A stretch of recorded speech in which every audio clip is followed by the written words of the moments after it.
Podcaster? I hardly know her. Welcome to the I Hardly Know Her podcast, hosted by me, Megan McCaleb. If there's one thing I've learned in this life, it's that I still have a lot to learn.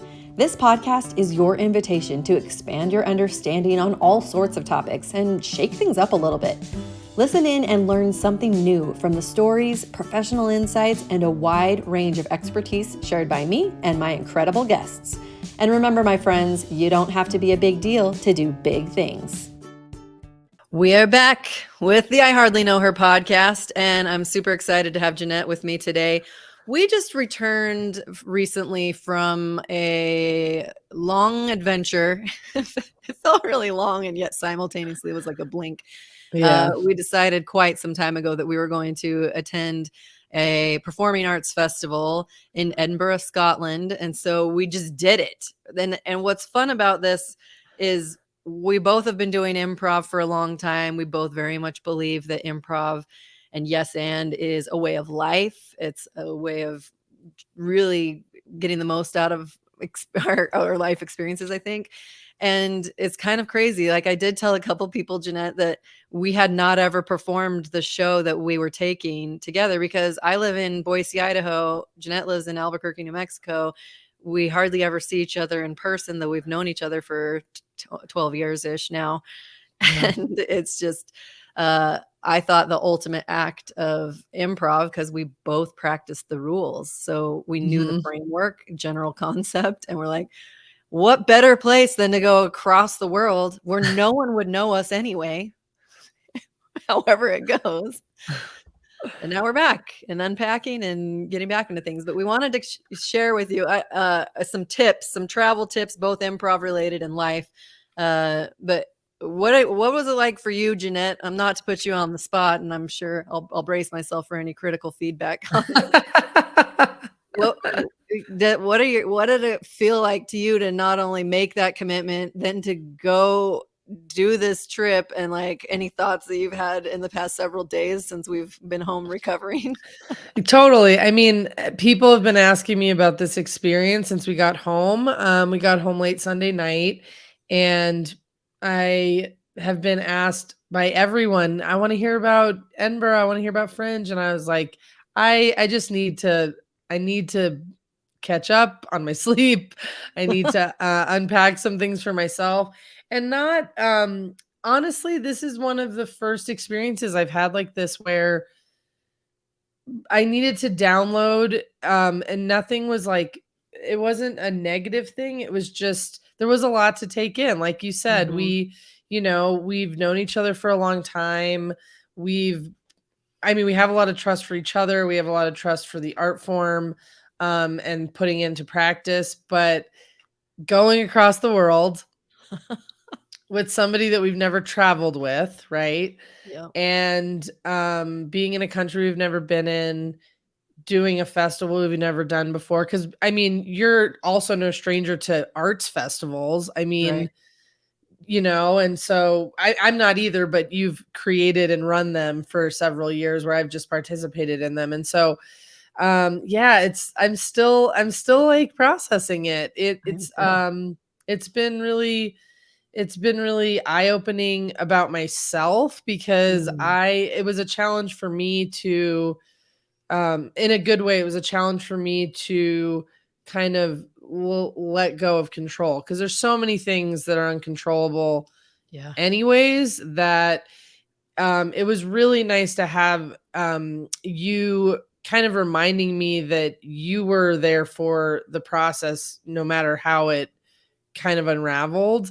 And I don't think anything, thankfully nothing totally catastrophic happened. Right. But I do think that even if something bad happened, one of us would have been the other person's check-in of like, it's improv. It's all improv, Yeah. So yeah, that didn't really answer your question, but that's where I'm at with it. No, I think it did. And I definitely feel the same, because there was a lot going on. And I knew I really wanted to just make sure I was leaving the experience with like joy. And I know I'm such a verbal processor. So bless your heart for all the verbal processing of things in life that you had to sit through, and also like really having that comfort, like you were saying, we never traveled together, and yet there's always been something about you that I was like, I don't feel like there's a risk. I feel like this is a safe person to just be myself.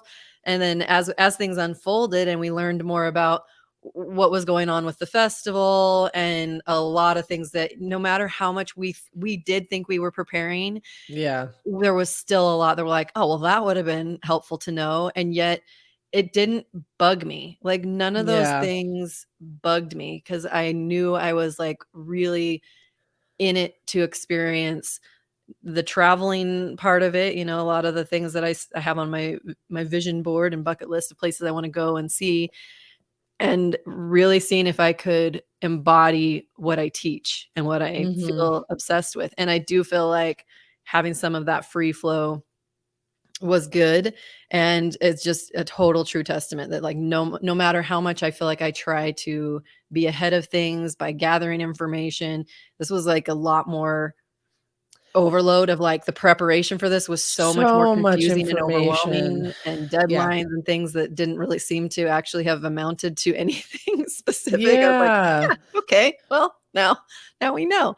But Yeah, there was so much that wasn't um cut and dry at face value, cuz yeah. like I said, I mean, I think both of us are pretty good at prepare for prepare for the worst, expect the best. And so come Mhm. fully prepared, and when it doesn't go your way, be ready to roll with it. But going into this, I was like, did we prepare? I don't know. I feel like I we've done know. a lot. I feel like we've read a lot of emails. Oh man, yeah. We contacted people, we asked questions that felt like they were good questions to ask. We've Yeah. both done I've done a lot of traveling, you've done a lot of event stuff. And so with our powers combined, I just thought we were going into it with yeah, more of an idea of what to expect. And I was very surprised. I I was know. very Yeah. surprised by a lot of it. Yeah. Just around every corner, there was a little something. So before we jump into, we've collected about 8. We're for sure going to talk about 8 little nuggets of things that are relating to travel and adventuring, and of course, probably some improv things in there, and could very well branch off to some additional nuggets. But before we dive into those, let's just talk for a couple minutes about what it was like to perform together for the very first time. And I'm like, why not process it right on a podcast that people can listen in on? That's right. And I honestly, I think we'll still need to touch base on like what will this look like going forward, because for me, one thing was very sure, that I totally felt 100% comfortable with you. I felt like, oh, I don't perform nearly as often as Jeanette does, and I missed that. And I also was really just so aware of it that I got in my own head a lot, and I had to remind myself to like have fun, Mhm. be in this scene now. And I thought that was kind of an interesting experience, um, from that, as far as that goes. But it was exactly as I expected, in that I knew that like once it was showtime, we would just start going and we would Mhm. just do a show. And there would be laughter, and there would be surprises for both of us as we, open up the suggestions and things that we got from the audience. And so a lot of those things I was like, okay, yeah, this really is my comfort zone of trusting the process. And so Mm. that was a delightful takeaway. And yeah, just bringing the awareness of like, what do I really love to do? I love to teach workshops. I do love to perform. I'm just so out of practice. I'm like really asking myself, is this something I really love doing, or do I feel like I'm supposed to? Because Mm. everyone's always been like, oh, you're so funny. And then if I'm not funny enough, like then I start chewing my own brain meat. And so it's been very cool and a little overwhelming to process just like how it all feels for each of the different elements that we do too. But anyway, I'll stop yammering on there for a minute. The performance element of it for me was also just such a cool learning experience. Mhm. Yeah, I like we definitely attack preparing for a show differently. Mm. And so that was a fun thing for me, is that the night before our first show, we're kind of getting in sync about a couple of things, hashing out some details, and in very improviser form, you didn't want to over rehearse things. And I think that that's why I lean into improv too, is because with stand up and a lot of straightforward type of performance, I get bored of it so quickly. And so, we have this frenetic energy. It's like new, it's exciting.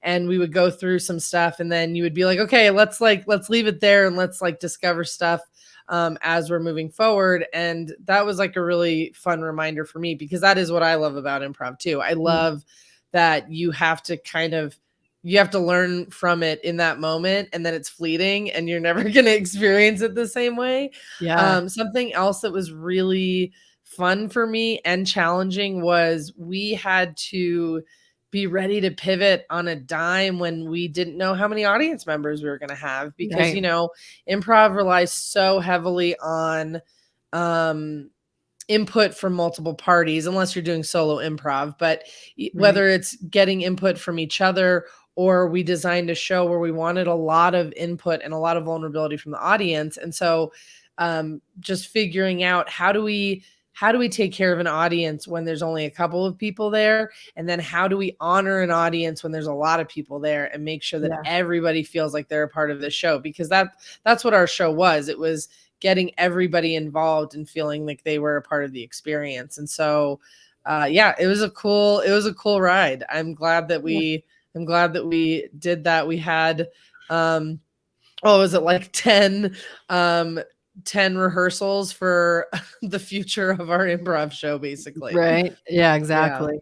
Yeah, we have proof of concept now, especially we definitely had a couple learning moments, but for the most, all of its learning moments even was really good, because on our very last show, when the audience was so excited about it, and we were blazing through their suggestions and getting more creative with how we were putting them into the different scenes and stuff.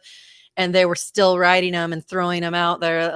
And I saw a couple of times, I was catching their faces as they're putting them, like, oh my gosh, like something they saw. It made me wonder, like, what did they see in that last scene that made them think of like something that they're like, wait, I want this one to be included. And it was such a rush to like see it do what we thought it had the potential of doing. And it was really yummy. I loved it.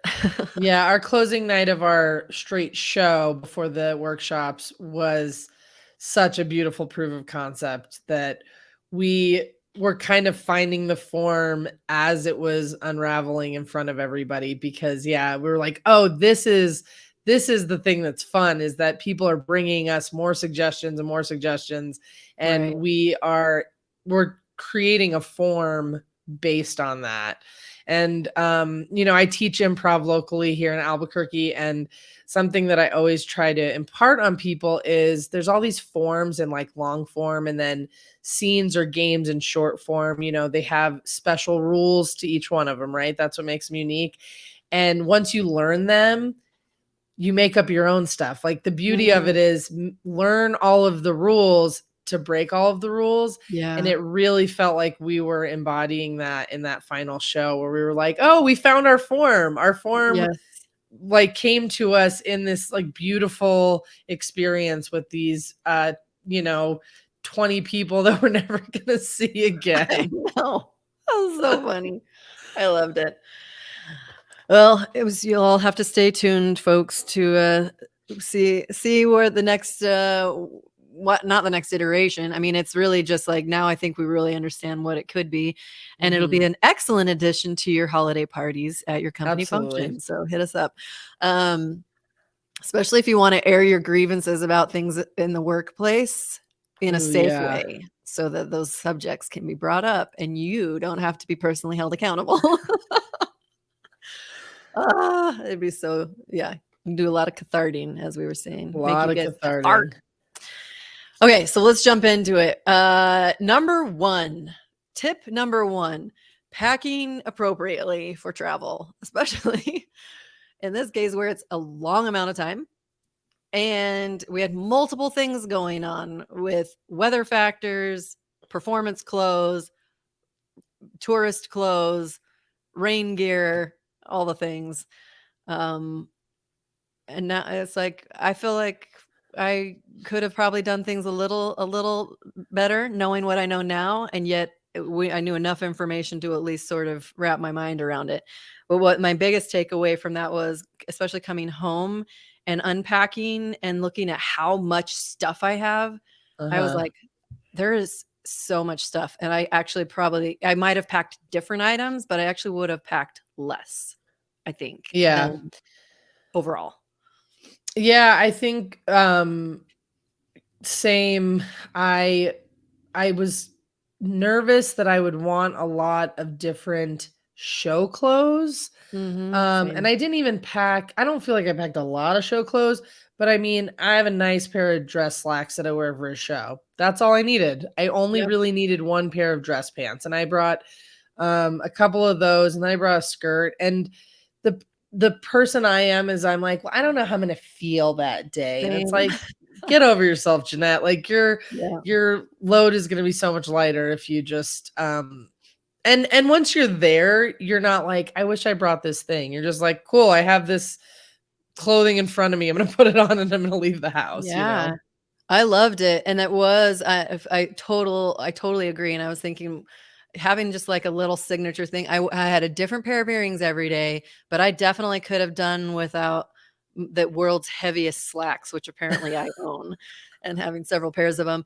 But I loved not having so many decisions to make because every Yes, single day like that, the decision fatigue that we hear so much about is so real, and the literal baggage we carry is obviously, like, I'm such a metaphor snob. I'm always like, how do I compare this to some deep rooted life lesson of lightening our load yeah, and making sure that we have room in our bags to take home the memories and the trinkets and the chocolates. totally. And even if we don't have room for that stuff, I mean, yeah, just having a lighter load. When you have Mhm. to get up early and take a couple of modes of transportation to get to the airport, like, don't you want less crap? Yep. Oh yeah, Yeah. and even for the show, that's what I love about our show too is it doesn't have this huge amount of props and stuff, and so Yeah. even on the days when I was, like, thinking, "We don't have very much," so I didn't even take advantage initially of the offer for them to keep our stuff there. I was like, "Oh, I don't wanna Yeah. burden those people," but, like, the couple days I didn't have to carry a backpack around with a tripod and a couple of props, I was like, "This is, such a difference," and so even in just some of those really specific areas, I was, like, taking notice of not only how I can lighten my load, how can I take advantage of letting other people help me with the burden of my load, and it was like, oh, that was such a simple thing, and it made a huge difference to allow, the support from another option. Totally. Okay, anything else on that Right. one? I don't think so. I think we're Okay, good. number 2, planning versus not planning. Allowing of spontaneity versus which elements must we plan.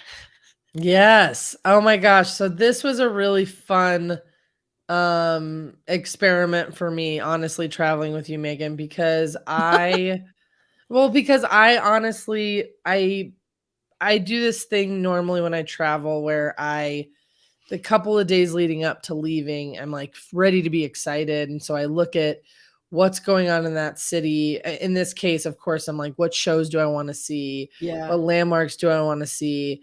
But also giving respect to the fact that we're going to be marketing. We're going to need to eat meals. We're going to need to do some work. We actually did some office work while we were there.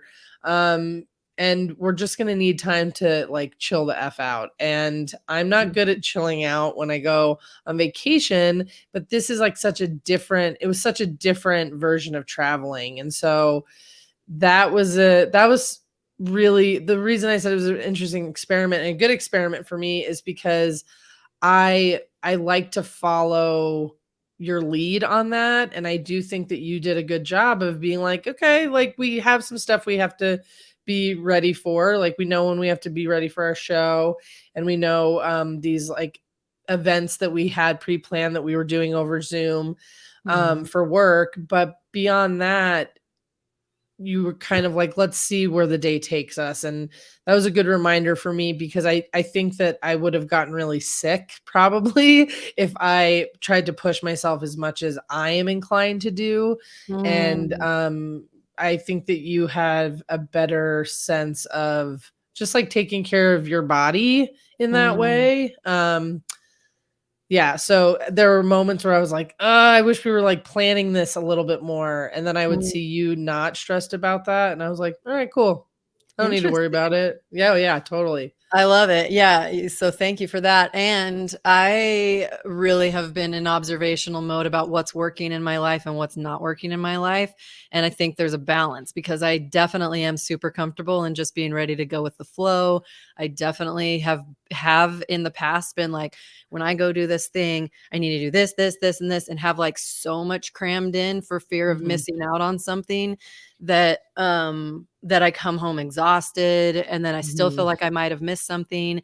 So it took a lot for me to shift and really lean into the openness of what could just be, and to make sure I am honoring like the rest that I need, and the busyness of my brain in the past several years. And also that I do feel like I need a little more structure in my life to make sure I'm executing. Cause I think this came up because my brother also tagged along. We left out some details there at the top of the show, but my older brother, who was the one who got me into improv to begin with. So I think he just thought that it was mandatory that he come along for this show or this adventure. But he said a lot of things just in this super chill way that like really put that into my like, thinking about what do I really need? How much am I overthinking things? And so the combination of listening to how you talk and how you kind of bring things up in a more structured way, and seeing how he does similar things with parameters, but then being open to what might change and if something else comes up. It was really cool for me to see that I could actually stand to have a little bit more framework around certain things, so that I'm not letting like too many days or weeks slip by without tasks being done. And I also love the adrenaline and the pressure of a deadline for certain tasks, with a balance there, because there ended up, of course, being a couple things that we wanted to go do, but because we didn't buy tickets in time, they were sold out. And so I'm like, oh crap. So in some of those ways, I think that was, on the flip side for me, a good reminder of like which parts should be prioritized and calendared, and then where can I still leave, because I do love to have windows of what I feel like, because I don't know when creativity is going to strike, or I don't know when a nap is going to be necessary, or just a walk. And I had no idea how much we would be walking. Like it was still more than I thought. Even though I thought we'll probably walk a lot, it was way more than I thought. Oh yeah, and I was kind of surprised that I wasn't more tired from walking, because of how much walking I saw we did at the end of the day. Yeah.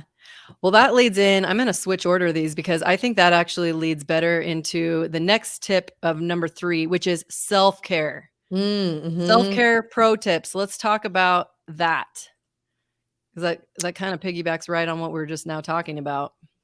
Yeah. So I don't practice a lot of self-care on vacation in a lot of ways, which is so silly, because why are we going on vacation if we're not refreshing ourselves? And again, this wasn't quite a vacation, right? There was work, there's professional development, and then there was, of course, wonderful opportunities for fun and holiday, as the Brits say. But yeah, just like drinking water. I'm really good at drinking water at home because I live in a desert, and I'm very aware of how quickly I can get dehydrated. And I feel in my body when I'm fully hydrated, like I feel just all of my energy and my inner workings working properly. So Scotland has really good water.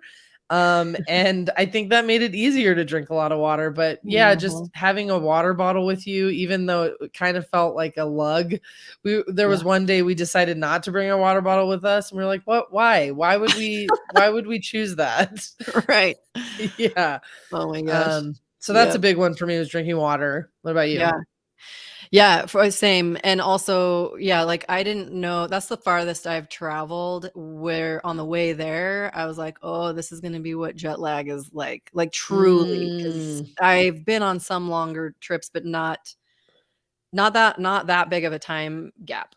And so allowing the naps and the catching up, and I didn't know it would take for me a couple of days before I really felt calibrated to what was happening there.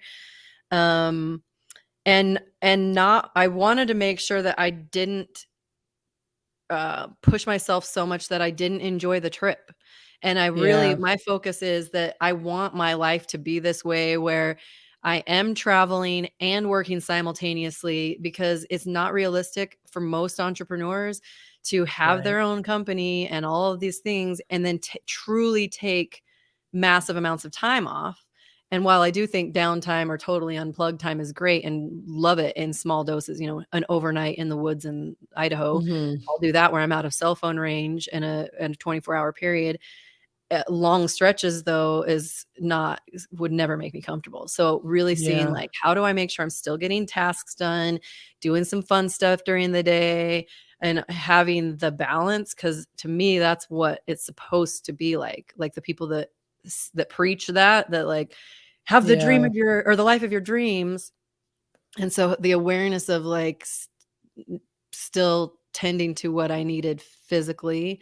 And I feel like it was great. I set alarms a couple of times, but other times we just woke up to the Mm. sun, or I had my blinds open so I could open or wake up to the sun and just be. Yeah. Yeah. Yeah, and kind of with that too is with the planning versus spontaneity too is, if we plan 10 things in one day, Mhm. when are we sitting down? Even Right. if you say like, "Oh, well, we're going to eat," but you plan so many things that your eating chunk is 20 to 45 minutes, and Yeah.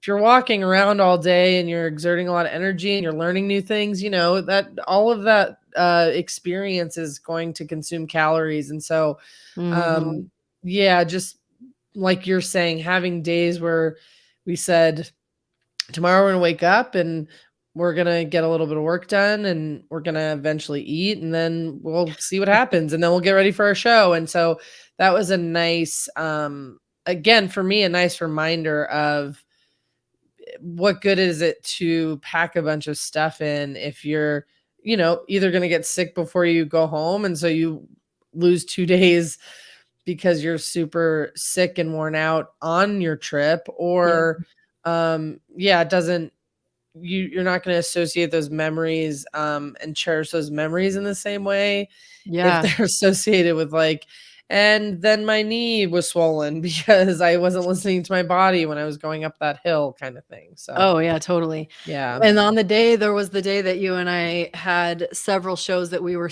attending. And then we even tried to wiggle some in when we had like a time gap and couldn't find anything, which in the moment I was like, because as the planner of the event, because I do have a good planning part of me. And then I think that's why I take so many liberties outside of the scope. But when we had a little of that time and we were just hanging out in that like field area with like the upside down cow inflatable Mhm.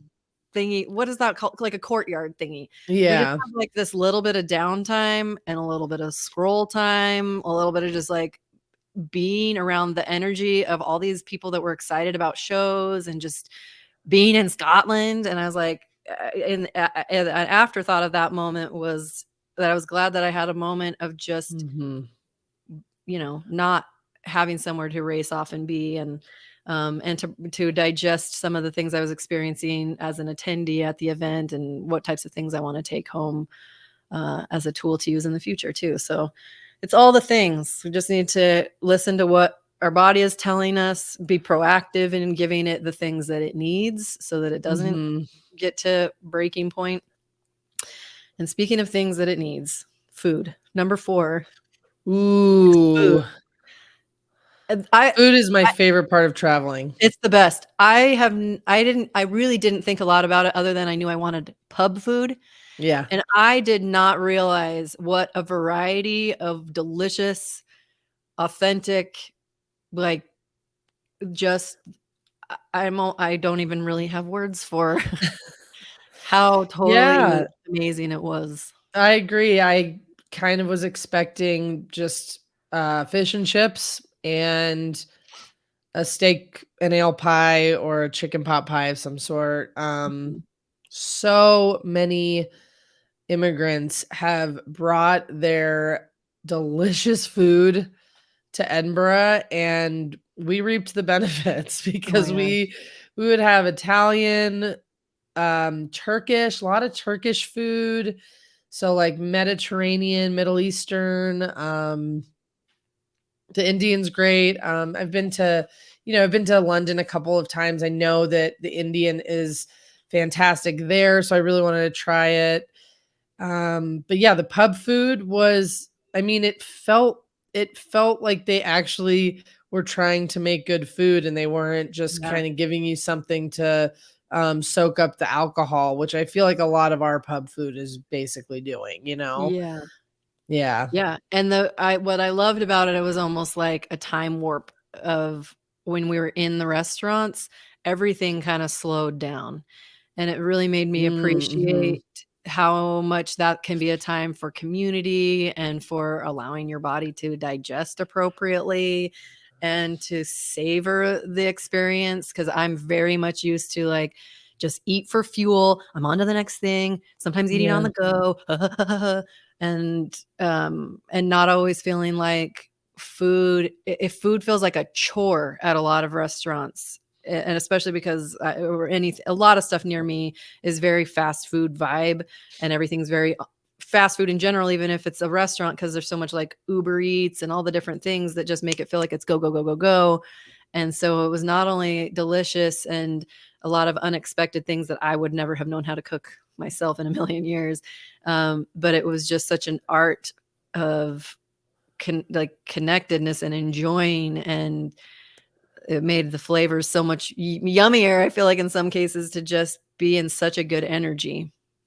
Yeah, and so I guess, I mean, as far as a travel tip around food, I would say if you're in a place where you have access to the internet, which I realize there's a lot of places in the world that that's not the case, but if you have access to the internet, look at those reviews.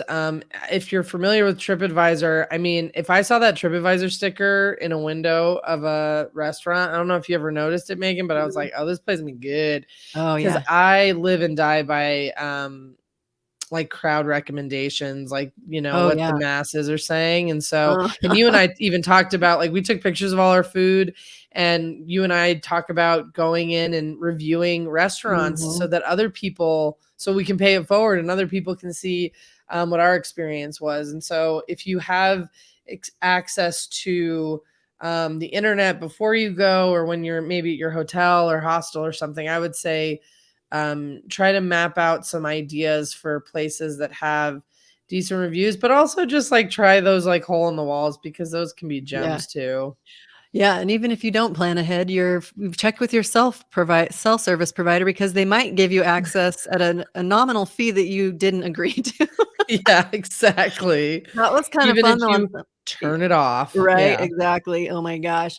There were some times when we were out and about and we would just look right at the map and that first review will come up. And that was in some cases a make or break. If I saw some like really blasé comment, then I was like, and then other ones that were like to die for type of a thing. That information is just right in the palm of our hands. And I Yeah. think for me, I don't try a lot of different things because I don't always know what to order.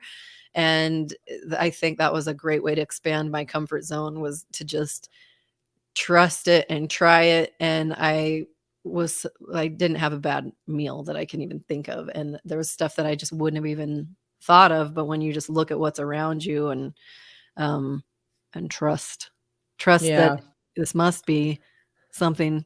If it exists and people are giving it good ratings, like why not learn what it tastes like for me? I also think if you see a person that is older than like 60 sitting in a restaurant, they've probably gone to that restaurant their whole life every day for like 20 years. So it's probably pretty good. Nice. Yeah, I love all of the messaging that you're looking for with the TripAdvisor and looking at who's actually sitting in the dining room. That's very smart. I love it. Yeah. Number 5, cultural experiences. That's kind of all Mm, these kind of just are going right into each other. Because again, I was like not really sure what to expect, but I grew up being told that the United States was the melting pot. That's what I was right. told, Jeanette. And then for me to see that there is, in fact, other places on this planet where there is a thriving community of all different types of people from all different places, and it felt quite harmonious Mm, there. I felt like, I don't know. I don't even know really what else to unpack around that other than I could feel it in the energy of it didn't feel like anyone didn't belong. It felt yeah. like people were being who they are, and everyone was just letting each other just be who they are. And I really liked witnessing that. Yeah, I'm not a huge proponent of like everyone needs to go to college. But I will say that cities that are built around a university tend to have that kind of vibe and it Yeah. feels really good. It felt like everyone was welcome there. I met a guy from Pakistan, I met a guy from Italy, that were just like, I love this city. I mean, some of them move Mhm. there to consume the art, some of them move there, for various reasons, obviously, but it was a cool thing to, yeah, I didn't feel like any of them weren't like native to that place, they Yeah. just, that was their community. Um, and I did find myself too, people would ask me if I was in town visiting a lot, and I started to realize that that's not obvious just because I have an accent that I'm a visitor, because Yeah. so many people in that town have immigrated there because, and I guess the it speaks highly to, like you said, the community and the welcoming of no matter where you're coming from, everybody is welcome, and it makes like a beautiful melting pot of people. I would say that I don't know. You haven't been to London, right? You haven't Mhm. been to the UK. I mean, London does feel like that. It feels like New York City, but definitely people are not as rough around the edges in Edinburgh as they are in New York City. Yeah, there was like a whimsy. I get why people Yeah. think of magic in that city because it just felt very whimsical. Totally. Yeah, so I think that's a good tip in there is to just like be be open. Open your eyes in a different way to see people for who they are as an individual, to just see how it is possible for people to just blend and live together. And yeah, it is an interesting thing too with like we were lugging around backpacks and stuff nonstop, but then like a lot of people do. And I started realizing too that Mhm.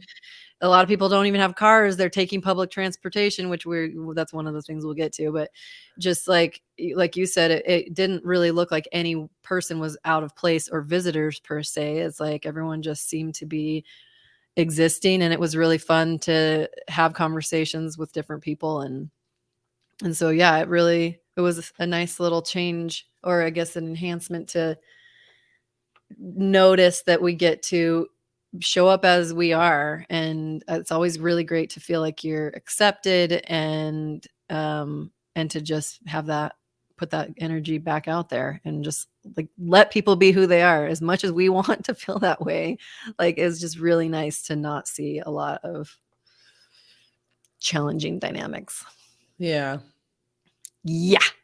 Yeah. So, speaking of the people, so number 6, we had observed some different just patterns, common patterns in humanity, things that we just make jokes about. Like there's some certain areas where like there's a lot of garbage in the streets, like especially on the Royal Mile. If you've never been there, there's a place called the Royal Mile where there's tons of tourist stuff going on. So we're like, geesh. And it's like, well, because humans litter or whatever. Yeah. And then on the flip side, there was a day too that we were working in a bookstore that had a beautiful overlooking view of the, I guess, underlooking. We were looking up. What's that called? It's underlook of the castle because technically we were lower than higher than us. Yeah. Yeah, we could see the Edinburgh Castle out the window. And I was listening to two ladies, similar demographic of midlife women, and they were chatting about my favorite thing of like, oh, I have this story to share, but like, is anyone I want to hear it? And like, I have all this self-doubt, like this, that's the paraphrasing, but I was listening to them talking through some of the same exact challenges that I hear all the time in my work. And certainly that's just thematic. And so I thought that was it was so interesting. Like everyone is just, we're doing the best we can. And there's so many things that are just, I think, ingrained in us as humans and finding our own way and what is our purpose and do we matter? And like all these little things that it is just, we have so many things that connect us instead of thinking we're really different or have things better in other places or whatever. Same insecurities. Something that I find interesting with that, this is what it makes me think of is public restrooms or toilets as they're referred to commonly in the UK, and asking for a bathroom or a restroom wasn't a thing. They were always like, where's the toilet? Okay. But that was an interesting thing to me because in the US, I mean, I haven't been to every place in the US, but I find in the US, whether I'm in Albuquerque or Chicago or I mean, maybe a small town, it's not as much of an issue, but you got to worry about being close to a toilet you can access when you're a tourist. If you're not near a gas station or anything like that, and you're not a patron at a restaurant, right? And so when you're traveling, that's something that you have to worry about because sometimes you have to pay for something in order to use the restroom. Sometimes they just don't have public restrooms, which like, how is that not illegal? Don't get me started. But yeah. But something about traveling in Europe that I've experienced, I studied abroad and I lived in Italy for a little while. And I felt like this was very similar to Edinburgh where, you know, we started out by saying, do you have a public toilet? And people would look at us like, yeah, we're not monsters. Of course there's a toilet. Like everyone has to use a toilet, which, you know, is true and should be the way that we treat each other.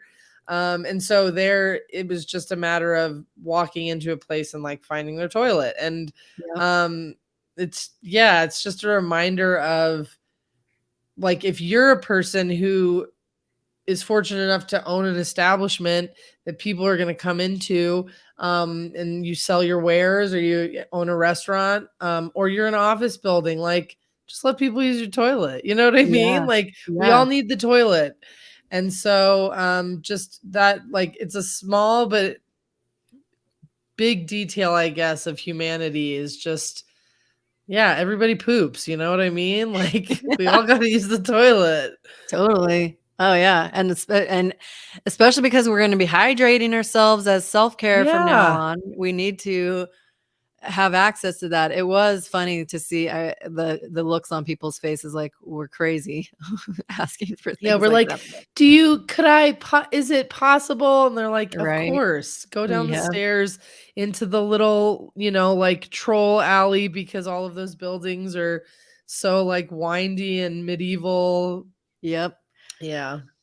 Yeah. Oh my gosh. Yeah, I loved that. I loved all of just the old buildings, although there was a basement bathroom I was in one of the nights, and it was like, this is in the bottom of a several 100-year-old building below cobblestones, and there's no air in here.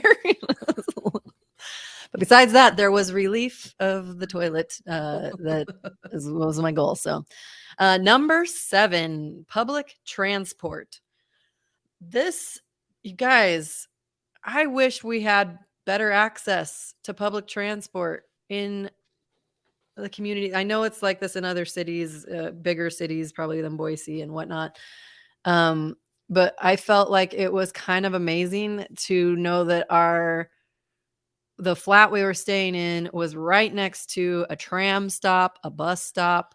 Like then the train station was just right up the street. And it's just like so normal and easily accessible. And people were polite to each other on the buses. People would Yeah. move for elderly or people with children and strollers and disabled people. Or I was just like, it felt like a whole other world of, the bus drivers even seemed pleasant. They were always cheers, like they were not rude and didn't look angry at life. And I was like, this is a whole new realm for me. Yeah. So, I mean, I would say the tip there is to, if you feel able-bodied enough, and the place you're going is ADA, if you need it, use the public transit system because it's just like a cool way to get immersed in the city. I think I had a better sense of where I was in the city when we were using the train. We were walking a lot. We did get to the point where we would go further distances on some days and we would have to use a train or a tram, or a bus. And in those experiences, I felt like I was more getting my bearings of the city and I felt more comfortable. And of course, I'm fortunate and I had access to my map, in my pocket on my phone, but I also did feel that I wouldn't like get so lost that I would never be able to find my way back Yeah. because we were familiarizing ourselves with the public transit that we had access to. And they felt pretty helpful. I know there's a couple times we asked Yeah. for some general guidance, but they're helpful and not like in a condescending way. Yeah, and I would say like also be prepared to lose a little bit of time or money because you don't understand how maybe the payment works. There's a couple things where you need an app or we Mhm. went to a kiosk to buy train tickets and we got round trip tickets and we got 2 tickets, one for there, one for back. And I lived in Chicago for 6 years and I just kind of autopiloted. If I told the system I was getting a round trip fare, I would just get 1 ticket and I would scan it both ways, but that was not the case. No. And so, we had a little navigating to do, but everyone was kind and yeah, so just being willing to be vulnerable and make those kinds of mistakes, I think is a good tip when you're in a new place. Yeah, agreed. And I liked maybe a little bonus thought on that was like all types of people were using it. Like I feel like especially where I live, it seems like people act like they're too good for public Mm, transportation, and yet we're sitting in our cars with one person in the car and back-to-back traffic like all the way down streets for however many lights worth of distance. And it's like coming home and seeing like how expansive the lay of the land is here instead of how much is just like schmunched in such a yeah. small amount of space. There's so much going on in each little corner of the town. I loved just seeing how efficient everything seemed in how much space was being utilized a lot more effectively, and people didn't mind being like near other people, and there was like a lot of Mm. more like collaboration instead of, I don't know, I guess it's just I'm used to being around people that have like giant houses for small families Yeah. and like 4 cars and whatever. That's exaggerating a little bit, but um, it was nice to be able to look out the window and just watch things and not have to worry about navigating a rental car and paying for a rental car and all that. But Yeah. all right, we'll bring it home with number 8, which is, I guess I kind of started talking about that. So just some of the history of different areas, art, like all the different things that go on in different places.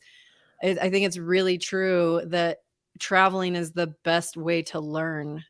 Mhm. Like any hands down, I feel like I learn more Yeah. when I visit new places than I really ever did in school. Oh, Ah, yeah. yeah. Absolutely. I mean, even if you're not someone who enjoys museums, or, paying a ticket price to go, even just walking around that city. There's so much history. There's so much art in the way buildings are built. Yeah. Graffiti. I love graffiti. I'm so fascinated about distinct graffiti trends in different cities. That all of it, it's so cool to just like open your eyes and be present and paying attention actively when you're walking through a new place. You can learn so much. Oh yeah. And was mostly floored. I mean, it was amazing to go to so many different places and realizing how old things Yes. are. And one of the castles we visited, the Craig Miller Castle, was 700 years old, right? Mhm. Somewhere around there. And I just kept being like, what? Like people 700 years ago built this amazing structure mostly with their bare hands, right? And with such Yeah. strategy and care and attention to detail to see some of those things that withstand harsh elements of nature Yeah. and however much other stuff, life of people using the buildings, and things just felt so solid and substantial, and like so much care was put into building things, and like talk about a legacy of the people that built those things. Like it's not stuff that's just going to have to be replaced after 20 years because that's the Yeah. lifespan of it. Yeah, and I know some of it, of course, has to do with like the resources and materials available in that location, right? I mean, we Yeah. were talking a little bit about it. I mean, New Mexico has civilizations that are 1,000 years old, um, but because of the elements and the Mhm. materials here, you don't see structures that are necessarily that old, but there's unfortunately, because of that, there's less of a respect for it, I think. It was really Yeah. cool to see, okay, this structure's not going anywhere. We're not gonna knock it down. We're just gonna Mhm. figure out how to fit our stationery store in a little pocket underneath Yeah. it, And yeah, that was a really cool thing to see in such an old place. There's just like a respect for the age of it, the structure of Mhm. it, the history of it, yeah. Yeah.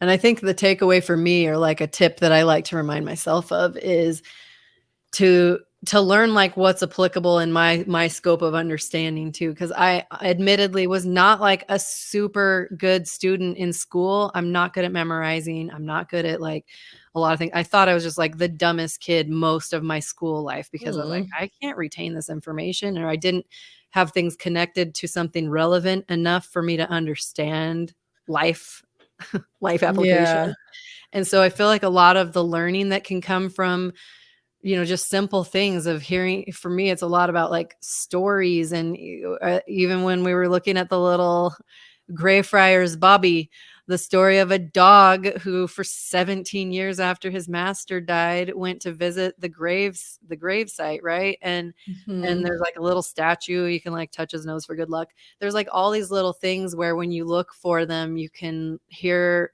or read the stories that really give it like a human connection of yeah, something that, to me, maybe that's why it feels like it matters. And so I really like to seek out like what is the story behind things, or picture in those really old buildings, like what were those people like? What was an average day like for someone that was living hundreds of years ago? And I don't think about it as often here that I might yeah, now. Kind of that revived or awakened awareness that there is really rich history, and looking for those connecting things, and what are the beautiful things and the individual stories, and the people were probably just as flawed, and they were like us only yeah. hundreds of years ago. Like we found at a graveyard where someone had chiseled the name, they ran out of room, and so the last letter was above it, and I was like, dude, that happened all these years ago.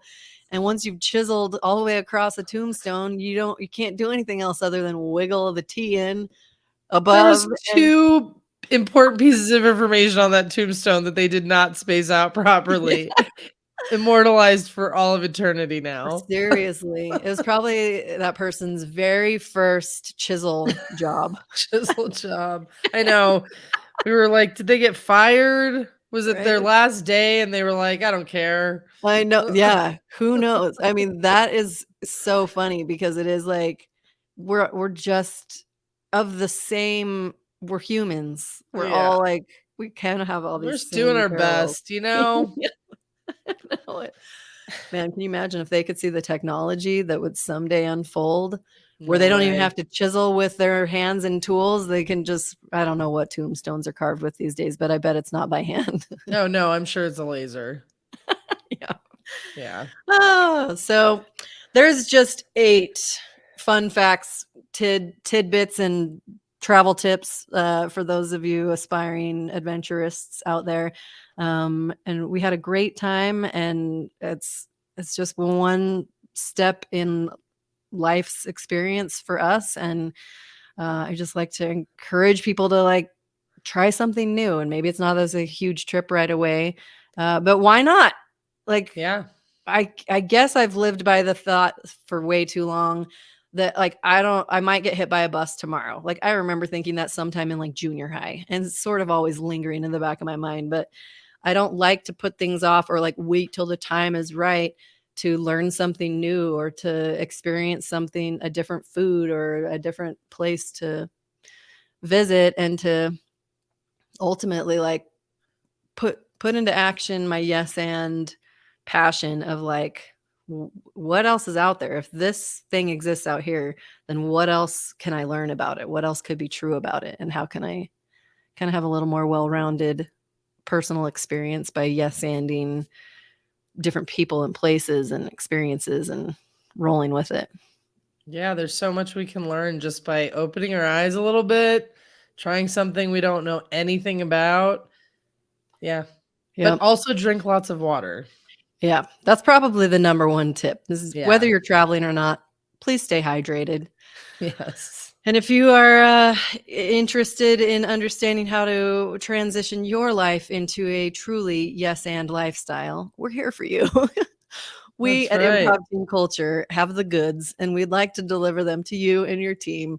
I say it almost jokingly, but I'm dead serious that those 2 little words are what make my life so manageable and honestly quite delightful, even when I don't have my day totally planned out or something goes wrong.